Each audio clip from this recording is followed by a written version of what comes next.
ജാൻമണിയായിട്ട് കല്യാണം കഴിയുന്നു, ഹണിമൂൺ പോകുന്നു, പിന്നെ ചുമ്മാ എന്ന് പറയുന്നത് എന്താ സംഭവം?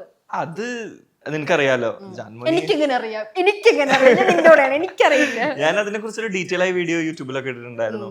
ജാൻമണി ഞാൻ ചുമ്മാ ഫ്രണ്ട്സ് ആണ്, നമ്മള് പ്രോഗ്രാംസിന് മുമ്പ് വീഡിയോ എടുക്കുന്നു, അത്ര തന്നെ ഉള്ളൂ. വേണ്ടിട്ടാണോ? എനിക്ക് പുറത്തു അഭിഷേക് അവര് ഡേറ്റിംഗ് ആണോ, മാരീഡ്? അല്ല, ശരിക്കും എന്താ ഉണ്ടായെന്ന് വെച്ചാൽ ഫസ്റ്റ് നമ്മള് ഒരു കാലിക്കറ്റ് ഇവന്റിന് പോയപ്പോ ചുമ്മാ തമാശക്ക് ജാൻമണി ദിസ് ഇസ് മൈ ഹസ്ബൻഡ് അങ്ങനെ സാധനം പറഞ്ഞ്, അത് ഏത് ചോറ് കഴിക്കുന്ന മനുഷ്യനും അറിയാം. അത് ഞാൻ വിചാരിച്ചപ്പോ പറയാം അത് എ ആണ്, ഇപ്പോഴത്തെ ട്രെൻഡ് ആണല്ലോ.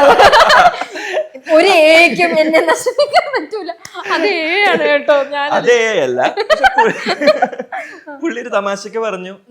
അത് പിന്നെ അങ്ങനെ ആ ഒരു ക്ലിപ്പ് പോയിട്ട് ഹസ്ബൻഡ് ആണെന്നുള്ള പോലെയൊക്കെ വന്നു. പിന്നെ എപ്പോഴും സർക്കാസ്റ്റിക് ആയിട്ട് ജാൻമണി പറയുന്നേ, ജാൻമണിയുടെ അത്രേ ഉള്ളൂ. പക്ഷെ അത് ഭയങ്കര ഒരു സീരിയസ് നോട്ടിലേക്ക് പോയി തുടങ്ങിയപ്പോ ഞാനൊരു യൂട്യൂബിൽ വീഡിയോ